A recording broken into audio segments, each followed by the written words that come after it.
Et hier, 31 octobre, c'était Halloween pour les uns, fête des morts pour les autres. À La Rochelle, c'est l'option mexicaine qui a été retenue du côté de la sirène. Un hommage dans la bonne humeur à ceux qui ont disparu. Isabelle Hirsch et Marine Nadal.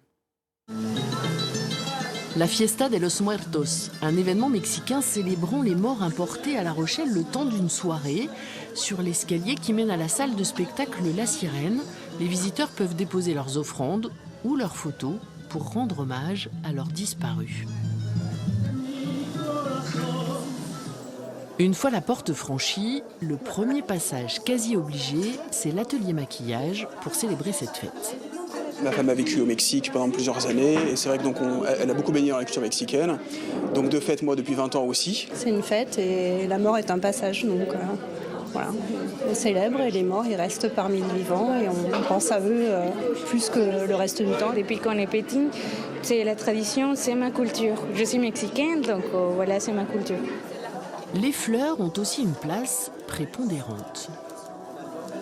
C'est beau, on va faire la fête et en même temps célébrer les morts. C'est assez chouette. À l'origine de cette Fiesta de los Muertos, le groupe Dona Mezcal. Pour Aurel, le chanteur, cette idée est venue lorsqu'il a perdu un ami très proche. Il n'a pas bien vécu la façon de lui dire au revoir en Occident. La tradition mexicaine correspond plus à ce qu'il ressent. Il s'imagine le temps d'une nuit qu'en ayant un parcours de fleurs qu'on voit ici, qui sont le Cempasúchil, que les morts voient ce parcours éclairé, rejoignent le cimetière ou les maisons où ils vont aller manger ce qui les attend sur les différents altars, les autels des morts. Donc il y a à manger, il y a à boire, il y a des objets qu'ils aimaient dans leur vie et ils repassent une nuit avec leur famille et puis ensuite ils repartent jusqu'à l'année d'après. Les artistes racontent une histoire en chanson, mais aussi en images, grâce à un écran placé devant la scène.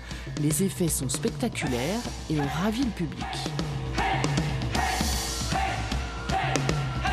Les effets étaient géniaux, hein. Franchement. Le premier plan, l'ambiance, c'était vraiment super. Une super belle fête. Danser, de faire la fête et de célébrer les morts plutôt que de les pleurer et de se dire que vraiment s'ils sont là, ils s'éclatent beaucoup plus.